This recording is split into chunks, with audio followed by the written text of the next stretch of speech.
There's something about forests that's always captivated me. But now, it seems there's less and less of it around us. And getting a handle on what's going on isn't easy. Really? This is a small patch of rainforest.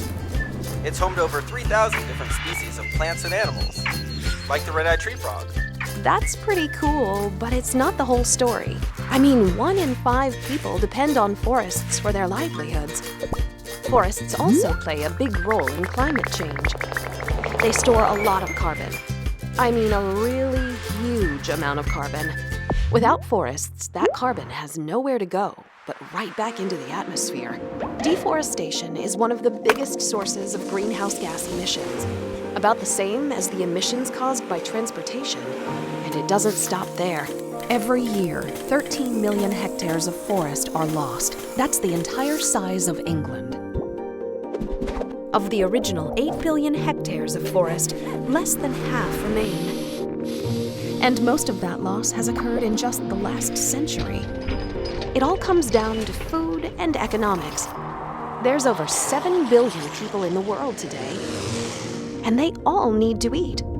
In order to meet that demand, farmers and businesses clear large chunks of forest for animal grazing and for highly profitable crops like soy and oil palms.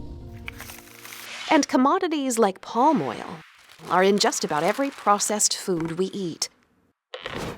Losing forests means we also lose important habitats and species.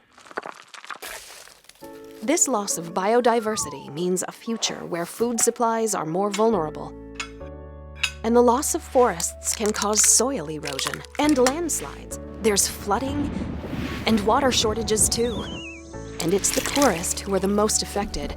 That's just a part of this very large and complex problem. People depend on forests for raw materials like food and fuel. Whatever. But the forest provides materials for dozens of products you use every day. Whoa. Not just that, but many of the world's largest cities depend on forests for clean water. And we can't just sit by and watch our most diverse and renewable resource vanish. Imagine a place where forests are sustainably managed. With new medical breakthroughs, opportunities for local communities, and clean water for everyone. There's so much to be done. We need everyone to be conscious consumers. Look at the things you buy. Are they from sustainable sources? Our communities must work with businesses in both public and private sectors to keep our forests for future generations.